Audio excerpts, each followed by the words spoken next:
리스텐스나 스텐트 트롬보시스는 여전히 문제가 되고 있고, 이제 저희 병원 같은 경우는 이제 BMS나 1세대 사이퍼 텍사스 스텐트를 넣은 환자들이 많이 있는데, 이런 분들이 지금도 리스텐시스로 계속 이제 오시고 계십니다.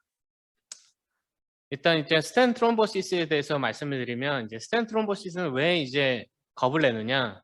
생기면은 이제 모탈리티가 높기 때문입니다. 그래서 스텐트 트롬보시스가 생기면은 이제 생기는 즉시 사망할 확률이 이제 5% 정도 된다는 것을 생각을 해보면, 그냥 이제 스텐트 트롬보시스 없이 그냥 스테미만큼 무서운 그런 질환이니까 이제 리스텐시스가 걱정을 많이 하고요. 그리고 이제 타이밍에 따라서 24시간 이내는 에큐트, 24시간에서 한 달 이내는 서브 에큐트, 그 다음에 한 달 이상은 레이트, 1년 이상은 이제 베리 레이트 이렇게 한다라고 이제 용어는 알고 계시면 되겠고요. 그럼 이런 스텐트 트롬보시스가 왜 생기는지에 대해서는 이제 이런 스텐트 트롬보시스 환자들이 전부 다 이제 OCT를 본 레지스트리가 2개가 있는데, 그 중에 이제 하나를 보시면은 이제 에큐트 때는 uncovered strut이 이제 아직 엔도셀리제이션이 안 됐는데 약을 끊거나 이런 일을 벌어졌을 때 스텐트 트롬보시스가 오고요.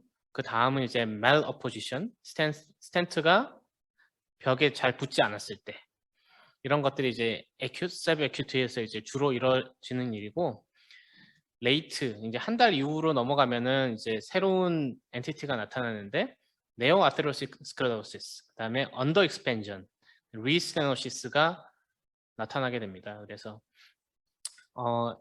그 시간대를 이렇게 나눈 거는 순전히 원인이 다르기 때문이라고 생각을 하고, 생긴 타이밍에 따라서 치료를 어떻게 할 것인지 결정을 해야 됩니다.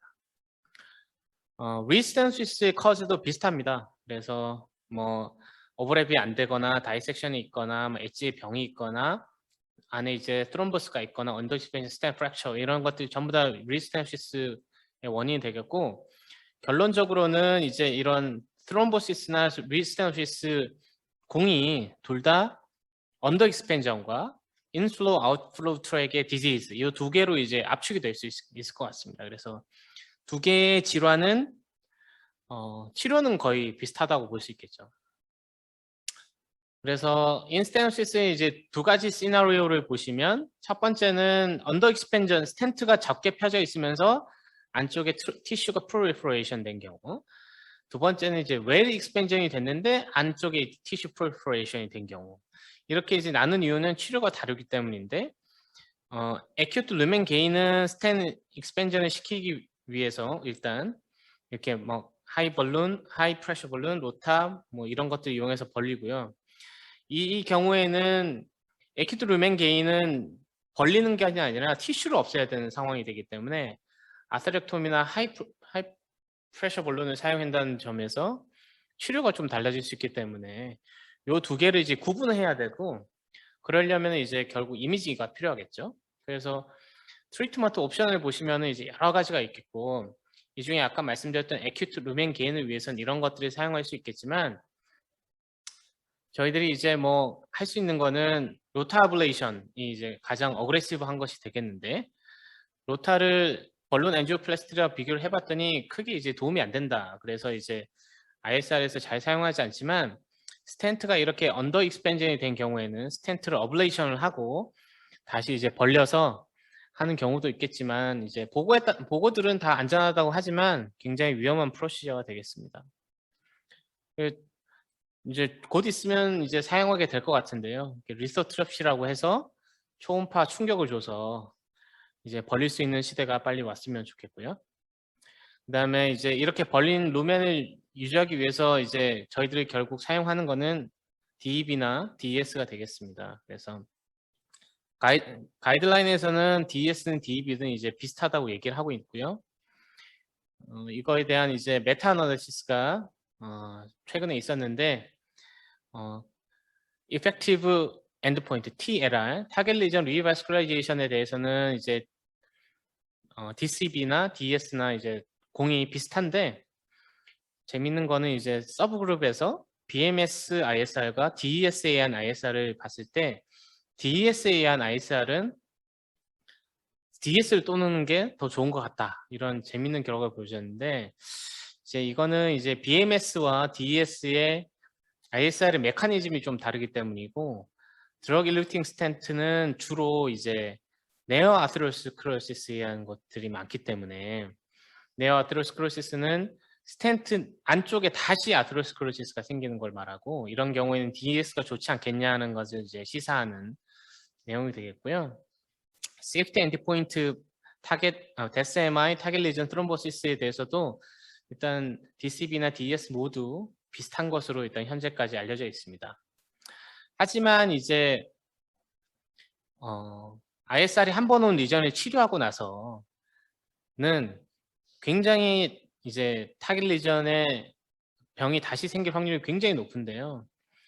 그럴 때일수록 이제 저희들이 생각해야 될 게 메탈 레이어가 얼마나 있느냐가 중요할 것 같고 여기서 보시는 것 같이 이제 메탈 레이어가 많으면 많을수록 메이스 TLR 발생 빈도가 높기 때문에 되도록이면 스텐트를 하지 않고 리스테노시스를 치료하는 것이 추후에 다시 리스테노시스가 올 확률뿐만 아니라 다시 리스테노시스가 오더라도 그 다음 치료 옵션을 생각할 때는 되도록이면은 저는 스텐트를 사용하지 않는 것이 좋지 않겠냐라고 하겠지만 이제 그거는 두 개의 효과가 동등할 때 얘기고요. 아직 이제 이거에 대해서는 데이터가 좀 아직은 부족한 것 같습니다. 뿐만 아니라 이제 ISR이 왔을 때 잊지 말아야 될 것이 이제 약물 치료죠. 그래서 약을 이제 잘 치료해야 되는데 아까 말씀드렸다시피 네오 아테로스크로시스의 이제 중요 프리딕터 중 하나가 LDL 콜레스테롤이니까 혹시 이제 ISR이 생겼을 때는 LDL 콜레스테롤이 이제 잘 낮춰졌는지 확인을 해봐야 될 것 같고요. 그리고 이제 최근에 이제 각광을 받고 있는 콜키친으로 이제 안티 인플라마토리 이펙트를 노리는 것 또한 고려 대상이 될 수 있겠습니다. 그래서 이제 아까 말씀드렸다시피 ISR의 메커니즘, 스텐트 트롬보시스의 메커니즘을 알기 위해서 중요한 것은 이제 인트라바스큘라 이미징이 되겠고요. 여기서 이건 이제 서베이인데요. 저희 인터벤셔니스트를 대상으로 일본 같은 경우에는 96.6%가 사용한다라고 하는 이제 놀라운 결과를 보여줬는데 이런 이제 인트라바스큘라 이미징의 주요 인디케이션 중에 하나가 이제 아까 말씀드렸다시피 스텐트 트롬보시스, 인스턴트 리스테노시스의 메커니즘을 알기 위해서 사용한다라고 얘기를 하고 있습니다. 그래서 여러분들도 이제 이런 일이 있을 때는 꼭 확인해 봤으면 좋겠고요. 가이드라인에서도 클래스 2A로 할 것을 권유를 하고 있습니다. 그래서 OCT를 이용해서 보신다면은 언더 익스펜전 여기가 이제 루멘인데 스텐트는 여기 있죠. 그래서 이제 언더 익스펜전 그래서 이때 이벤트를 보시면 여기 그대로 좁아져 있는 걸 볼 수 있고 이때는 포스트 스텐트 OCT인데 이때는 괜찮았는데 지금 봤을 땐 요만큼으로 좁아져 있어서 이렇게 스텐트 리코일이 됐다고 얘기할 수 있고 스텐트 프랙션은 여기 스텐트가 보이는데 다시 봤더니 이쪽 반대쪽이 안 보이는 스텐트 디포메이션 같은 경우는 이렇게 찌그러진 거 이런 것들이 이제 멀티플 레이어로 보이니까 디포메이션이 됐다 할 수 있어서 이런 것들이 이제 이미징을 통해서 알 수 있겠고요. 케이스를 보시면은 64세 남자인데 월모션이 있다고 해서 이제 에코를 했는데 이상이 있어서 엔지오를 찍었고 여기서 보시는 것과 같이 서크에 병이 있습니다. 그래서 인터벤션 하려고 이제 벌룬을 넘기려고 했는데 벌룬도 안 넘어가고 가이드 질라를 사용해서도 벌룬도 안 넘어가서 로타까지 하고요. 그래서 스텐트를 이제 대고 이제 끝을 냈는데 근데 이제 이때 이미징을 사용을 안 했죠. 근데 이제 뭐 환자 상태도 그렇고 그래서 안 했는데 불과 6일 뒤에 이제 이렇게 스텐트 트롬보시스가 왔습니다. 그래서 스텐트 트롬보시스 원인을 봤던 벌룬을 하고 이제 안에 이미징을 봤더니 레퍼런스 다이메터가 3.4인데 스텐트가 이제 2.6밖에 안 되죠. 이제 언더 익스펜전이 돼 있고 이유는 아까 보셨다시피 이제 리전이 워낙에 하드해서 그랬고 그리고 이제 프록시말 쪽에 여기 이제 약간 다이섹처럼 보이는 부분은 앞에 이제 스럼보스가 이렇게 있고 그 프록시말 쪽으로 이제 병이 있어서 스텐트를 하나 더 하고 끝냈던 케이스가 되겠고요. 요 같은 경우는 이제 68세 남자인데 스템인데 뭐 병이 많습니다. AML도 있고 뭐 프로스테이트 캔서도 있고 그래서 벌룬하고 스텐 4.0에 33 이게 뭐 작다면 작고 크다고 클 수 있는 이제 스텐트 되고 좀 작은 것 같아서 여기 스롬보스가 많아서 이제 NC를 적극적으로 많이 하지 않고 했더니 하고 끝냈거든요. 근데 한 달쯤 있다가 다시 이제 이렇게 스텐트 스롬보시스가 격하게 왔고 안에 봤더니 이제 이분은 이제 마러 포지션이 꽤나 있었습니다. 그래서 역시 이제 이런 경우에는 곧바로 스텐트를 해야 되는지에 대한 이제 의문이 들 수밖에 없는 그런 케이스들이 될 텐데 어쨌든 이제 마러 포지션이 있는 걸 확인했으니까 벌룬을 하고요. 메카니컬 트롬벡토미만 하고 끝냈던 케이스가 되겠습니다. ISR 케이스는 이제 49세 여자분이고요. 이분은 이제 뭐 당뇨가 오래되시고 이제 코모비티가 많으신 분인데 스텐트를 여러 번 하셨던 분입니다. 그래서 예전에 한번 보여드렸던 케이스인데 LAD에 이제 이렇게 인스턴트 리스턴시스가 와 있죠. 그래서 이제 OCT를 봤더니 안에 이제 여기서 보시는 것처럼 덴스한 티슈가 이제 쭉 있습니다. 이렇게 여기 스텐트 안쪽이요. 덴스하게 이제 파이브로틱 티슈가 있어서 이런 경우에 이제 벌룬을 하면은 이렇게 막 이렇게 벌룬이 밀립니다. 그래서 넌컴플라이언트 분들은 아무리 이제 겨우겨우 해도 굉장히 여러 차례 실패를 하고 해도 아까 이제 앞쪽에서 보시면은 에어리아가 1.36 뭐 이렇게밖에 안 나오는데 벌룬을 하고 OCT를 다시 보면 MLA가 이제 2.2밖에 안 나옵니다. 예, 그래서 이제 아직 많이 부족하죠. 그래서 이럴 때 이제 커팅 벌룬을 이렇게 써서 이렇게 벌리면은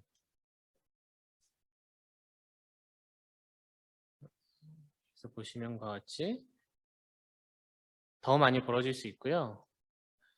FFR을 해보면은 1.36, 2.27, 3.41로 OCT에서 이제 플레인 벌룬보다 커팅 벌룬 했을 때 훨씬 더 벌어지고 FFR이 0.61이었는데 0.84까지 올라가는 걸 봐서 저는 개인적으로는 이제 ISR 있을 때 이런 파이브로틱 티슈로 가득 찬 경우에는 커팅 벌룬을 꼭 사용하고 있습니다. 그래서 DB만 하고 이제 끝난 걸 보실 수가 있고요.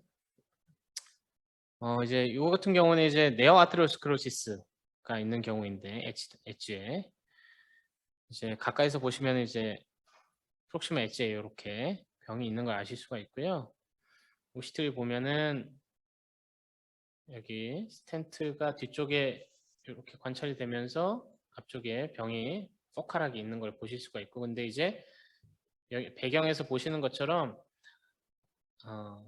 ISR 리전은 이제 뒤쪽이 되게 어둡죠. 그래서 이거는 이제 네오 아테로스클레로시스로 이제 의심이 되는 그런 병변이 되겠습니다. 그래서 이런 경우에는 아까 말씀드렸다시피 스텐트를 하는 것이 더 유리하다고 생각이 되고요. 스텐트를 하고 보면은 이제 커버 됐고 오스티움에 이제 스텐트가 잘 맞춰져 있는 것을 보실 수 있습니다.